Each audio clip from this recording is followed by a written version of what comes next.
आज ना मैं सोच रहा था कि हमारा जो खाना है वो किस टाइप से बटा हुआ है। ठीक है, हमारे खाने पे कितनी चीज़ों का इन्फ्लुएंस है। अगर आप देखोगे तो पहले आज से 50-70 साल पहले जौ, बाजरा, उसके बाद में मक्का और बहुत डिफरेंट डिफरेंट टाइप के मिलेट्स, ठीक है, हमारे खाने का पार्ट हुआ करते थे। फिर ब्रिटिशर्स ने बताया कि यार ये तो अच्छी चीज़ नहीं है, वो खाओ जो एकदम स्मूथ लगे खाने में, टेस्ट अच्छा हो।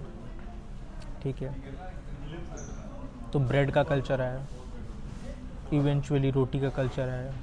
ठीक है, रोटी किससे बनेगी? बाजरे से, या क्या बोलते हैं, किसी भी ज्वार से या फिर रागी से नहीं बनेगी, बनेगी आटे से। आटा गेहूँ से बनेगा, और गेहूँ गेहूँ मास प्रोड्यूस करना है। पुराने ज़माने में जो गेहूँ होता था बहुत पतला पतला होता था, बट उसमें प्रोटीन कंटेंट बहुत अच्छा होता था। आज जो हम रोटी खाते हैं उसमें प्रोटीन कंटेंट उतना अच्छा नहीं होता, क्योंकि मास प्रोडक्शन वाला वो है गेहूँ है। ये सारे जितने भी बीज आजकल गेहूँ के प्रोडक्शन के लिए इस्तेमाल होते हैं, ये सारे इंजीनियर्ड होते हैं।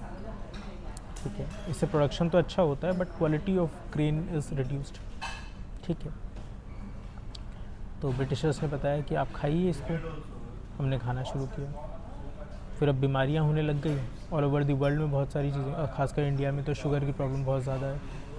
ठीक है, शुगर, बीपी, ये सब तो इंडिया मुझे लग रहा है लीड कर रहा है इन सब चीज़ों में, लीडिंग फ्रॉम फ्रंट जिसे बोलते हैं। ठीक है, तो अब फिर उन्होंने फिर बोला कि अच्छा ठीक है, ये प्रॉब्लम है, अब इसका भी सोल्यूशन हम ही देंगे। पहले उन्होंने प्रॉब्लम क्रिएट की, उसका सोल्यूशन भी वो खुद ही दे रहे हैं। अब बोल रहे हैं कि ग्रेन्स आप खाना शुरू करिए, मिलेट्स, ज्वार, बाजरा, गेहूँ, उसके बाद में पुराने ज़माने वाला गेहूँ, उसके बाद में रागी खाना शुरू करिए। अब लोगों ने 20-30 साल से उगाना ही बंद कर दिया इन सब चीज़ों को, क्योंकि आपने गेहूँ की आदत डलवा दी थी, तो सब गेहूँ पे शिफ्ट हो गए थे। अब आप फिर से बोल रहे हैं इसको उगाने के लिए। अब ये उगा तो रहे हैं, बट अब इसको इंडस्ट्रियलाइज़ कर रहे हैं कि जो चीज़ 50 रुपये किलो मिलनी चाहिए वो 200 रुपये किलो मिल रही है, क्योंकि उसको पैकेट में बेचा जा रहा है। सेम यही चीज़ हुई है। पहले हम लोग घी खाते थे, सरसों का तेल, क्योंकि सरसों ज़्यादा रेडिली अवेलेबल होता था, तो उसको पहले बोल दिया कि आप क्यों खा रहे हैं इसे, हम आपको देते हैं ना वनस्पति तेल, जैसे हम कुछ कंपनीज जैसे डालडा वगैरह आई। ठीक है, मैं बोला ठीक है, ये बनाते हैं, मास प्रोडक्शन करते हैं, अच्छे से बेचना है तो ऐसे करते हैं। पहले तो बोलते हैं कि घी में फ़ैट्स बढ़ाता है, उसके बाद में सैचुरेटेड फैट्स होता है, उसके बाद में अगर सरसों का तेल है तो उसमें टॉक्सिन्स होते हैं। ठीक है, और बड़ी बड़ी कहानियाँ इन्होंने बता दी। फिर क्या खाइए आप? डालडा खाइए। अब डालडा जब प्रॉब्लम शुरू होने लग गई, हार्ट अटैक लोगों को होने लग गया, तो इन्होंने फिर एक नया कॉन्सेप्ट लेकर अब आप ऐसे करिए, ऑलिव ऑयल खाइए। अब ऑलिव ऑयल इंडिया में होता ही नहीं है, क्योंकि ऑलिव की खेती ही नहीं होती है। फिर ये कहाँ से आएगा? स्पेन से आएगा, फॉरेन कंट्रीज से आएगा। तो बेसिकली पहले इन्होंने घी को मारा, सरसों के तेल को मारा, उसके बाद में अपना डालडा बेचा, वनस्पति तेल बेचा, फिर अपना रिफाइंड ऑयल बेचा, अब ये ऑलिव ऑयल बेच रहे हैं अपना, और हर चीज़ को एक दूसरी प्रॉब्लम का सोल्यूशन बताते हैं। मुझे लगता है 20-25 साल बाद ये फिर से बोलना शुरू कर देंगे कि सरसों का तेल और घी बहुत अच्छा होता है, उसका 3 गुना रेट बढ़ा देंगे, फिर उसकी ब्रांडिंग ऐसी कर देंगे। सेम आपने शायद केलॉग्स की केस स्टडी पढ़ी होगी। आपको पता है ये जो एक आपने काफ़ी लोगों के मुँह से सुना होगा, ठीक है, कि breakfast is the most important meal of the day. ये मार्केटिंग कैंपेन थी, ये कोई सच नहीं है, ये कोई सत्य नहीं है। खाना इंसान की ज़िंदगी में जब भूख हो तभी खाना ठीक है, ज़रूरी नहीं है ब्रेकफास्ट करना। Every meal is important when you feel hungry, और जितनी ज़रूरत है उससे थोड़ा कम खाया जाए, जिससे शुगर स्पाइक ना हो, वज़न ज़्यादा ना बढ़े।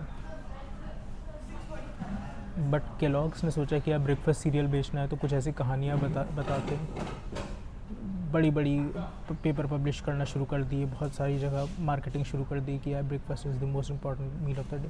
और ब्रेकफास्ट में क्या खाइए? केलॉग्स का चोकोस खाइए, केलॉग्स का कॉर्नफ्लेक्स खाइए,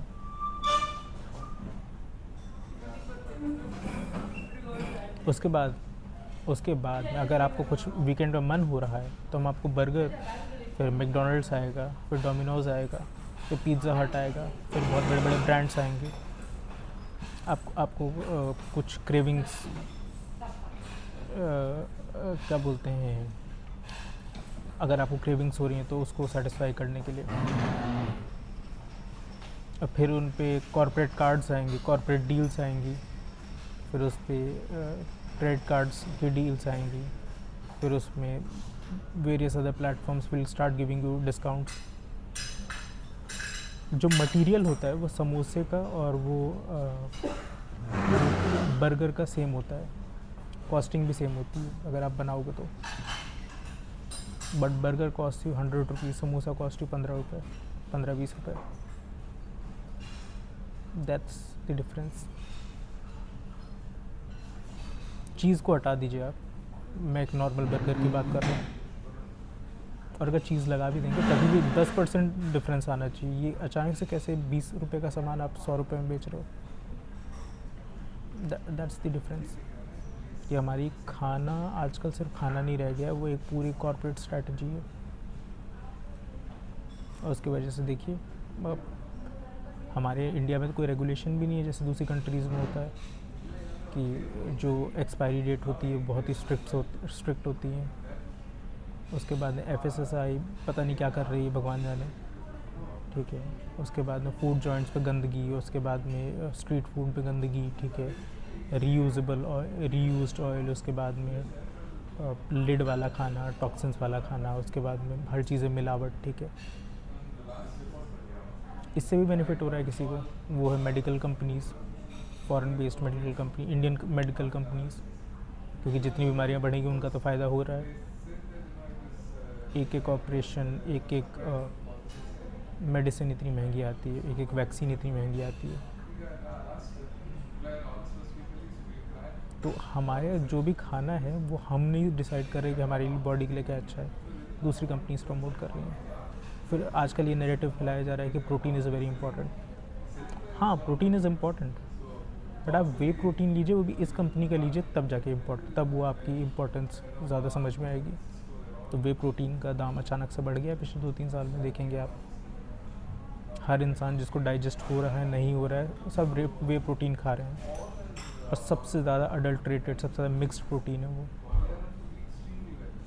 कौन सा प्रोटीन सच्चा है आप नहीं बता सकते। दिल्ली में मार्केट में हर टाइप का प्रोटीन मिक्स होके मिलता है, कौन सा ऑथेंटिक है आप नहीं बता सकते।